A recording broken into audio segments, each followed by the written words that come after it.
Bismillahirrahmanirrahim. Assalamualaikum warahmatullahi wabarakatuh. Alhamdulillahi rabbil alamin wal aqibatu lil muttaqin wala udwana illa 'alal zalimin. Asyhadu an la ilaha illallah wahdahu la syarika lah wa asyhadu anna Muhammadan 'abduhu wa rasuluh alladzi la nabiyya ba'dah. Allahumma salli wa sallim wa barik ala sayyidina Muhammad wa ala alihi wa sahbihi ajma'in. Allahumma anfa'na bima 'allamtana wa 'allimna ma yanfa'una wa zidna ilman. Bapak dan Ibu, bersyukur kita kepada Allah atas berbagai nikmat yang telah diberikannya kepada kita. Tak terasa di Selasa ini kita sudah berada di penghujung tahun. Ya. Hari ini adalah tanggal ke-28 di bulan Dzulhijjah. Lusa atau besoknya lagi kita sudah masuk ke tahun yang baru, yaitu tahun 1447. Ya. Semoga Allah barokahkan sisa usia kita, wafatkan kita dalam keadaan husnul khatimah, dan dikumpulkan nanti di akhir bersama Rasulullah sallallahu alaihi wasallam. Amin ya Allah ya rabbal alamin. Kaji kita tentang tebal dan tipis, ya. Kelompok yang pertama yang harus dibaca tebal adalah huruf-huruf yang terdengar seperti ada o-nya, ya. Yaitu kha, shad, bod, gha, ta, qaf dan dha, ya. Ini bukan di-o-kan, saya tegaskan kembali, bukan di-o-kan tapi ditebalkan. Ya. Maka jangan sekali kita baca so dengan dimonyongkan, di-o-kan, tapi so ditebalkan, so, ya. Ini kelompok yang pertama. 7 huruf ini apapun kondisinya tebalkan. Walaupun kalau sedang kasrah itu tidak setebal ketika fathah atau dhammah. Yang kedua adalah huruf ra, ya. Yang kedua adalah huruf ra. Huruf ra umumnya semua dibaca tebal. Semuanya dibaca tebal, ya. Ada yang harus tipis.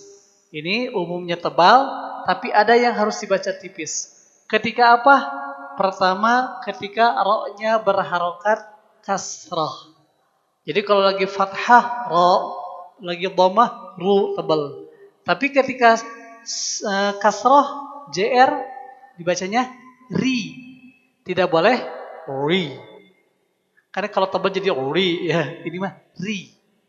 Ra ditebalkan, diangkat pangkal lidahnya. Ra, ru. Lagi kasrah jadi ri. Tipis, ri. Yang kedua, ra yang harus dibaca tarkik atau tipis adalah ra sukun yang didahului, ya, ra sukun sebelum huruf kasrah. Ra sukun, ra-nya sukun. Sebelumnya ada huruf yang berharokat kasrah. Contohnya kata miryah. Miryah. Ini ra-nya kan sukun. Sebelumnya mim berharokat kasrah mi. Maka ra-nya dibaca tarkik, dibaca tipis. Miryah, tidak mir, tapi mir. Ya. Yang ketiga dibaca sukun atau dibaca tarkik tipis, yaitu ra sukun karena waqaf. Ra sukun karena waqaf. Ingat, semua huruf kalau pas waqaf semuanya sukun. Ketika kita waqaf semuanya jadi sukun. Ya, kalau ada lagi membaca Al-Qur'an. Bismillahirrahmanirrahim. Kalau berhenti jadi Bismillahirrahmanirrahim. Kalau di tengah ayat sama, di tengah ayat pun juga kalau kita berhenti maka huruf terakhirnya harus disukunkan. Ya. Alhamdulillahirabbil alamin. Kalau kita berhenti di min, maka bacanya bukan mina lagi tapi alhamdulillahirabbil alamin. Nunnya jadi sukun. Nah, Kembali ke ro yang dibaca tipis. Yang ketiga adalah ro sukun karena wakof. Awalnya hidup, tapi kemudian jadi disukunkan karena wakof yang didahului oleh huruf yang berharokat kasrah atau ya sukun. Huruf yang berharokat kasrah atau ya sukun. Contohnya ada kata apa? Hatta zurtumul maqabira. Maqabira. Kan begitu ya. Itu awalnya maqabira. Ro-nya jadi sukun.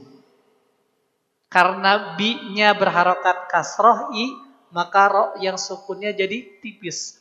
Maqabir. Berbeda dengan ayat yang pertama at-takasur.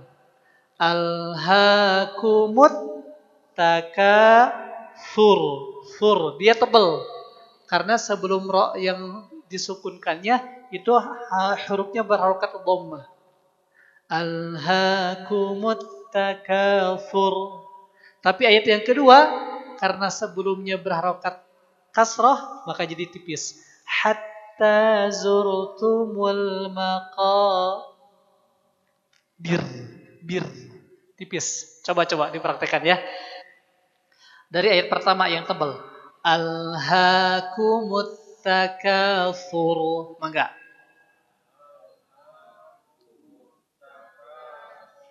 Sur. Nah, tebal ya.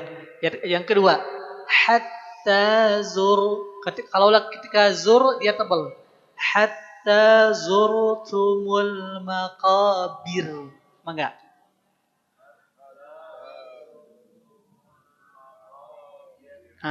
Bir ya, bukan biru. Kemudian kondisi yang keempat yang harus dibaca tipis adalah ro sukun karena wakof yang didahului oleh huruf sukun. Ro-nya sukun karena wakof. Sebelumnya ada huruf sukun juga.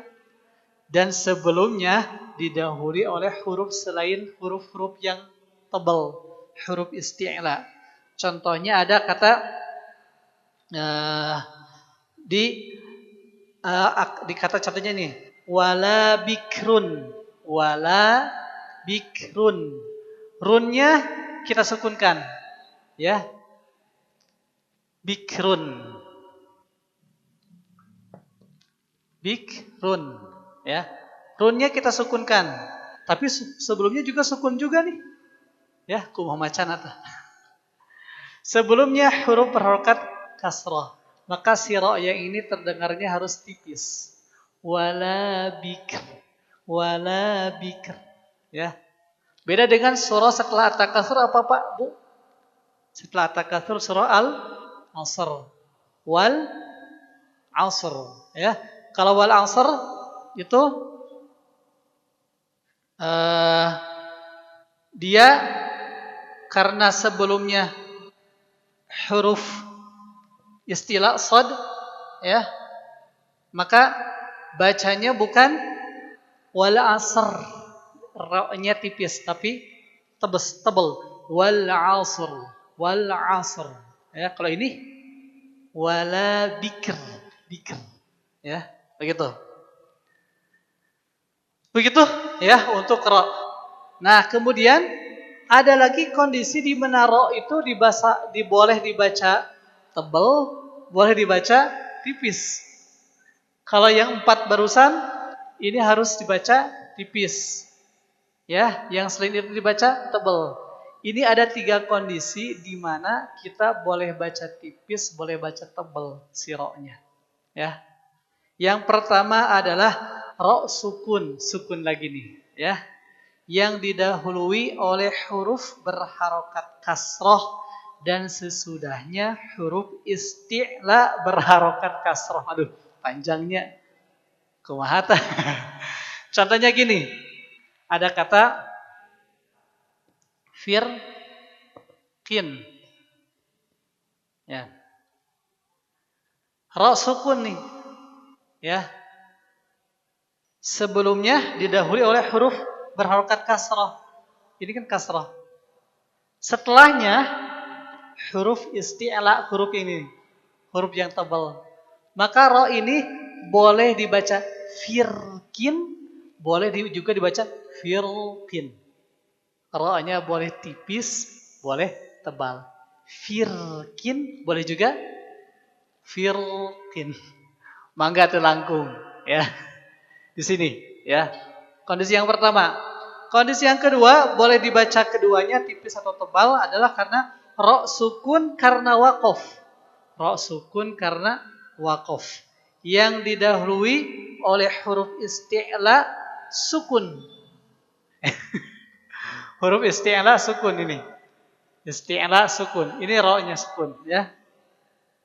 Kemudian dan diawali dengan huruf berharokat kasroh. Dan diawali dengan huruf berharokat kasroh. Kalau ini ainnya harokatnya apa? Fathah. Ini harus tebal. Tidak boleh tipis. Tapi ini ada kondisi di mana ro-nya sukun karena wakof. Sebelumnya huruf isti'la yang begini nih. Sebelumnya lagi huruf berharokat kasroh. Contohnya ada kata ya. Ada kata Misr. Misri. Nah, Misri. Si kata Misri ini ro-nya kan sukun karena wakof nih. Sebelumnya huruf isti'la. Sebelumnya lagi huruf harokat kasrah. Maka kalau kondisinya begini, boleh dibaca Misr, boleh dibaca Misr.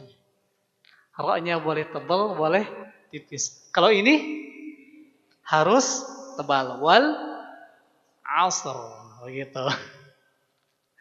Semoga tidak membingungkan.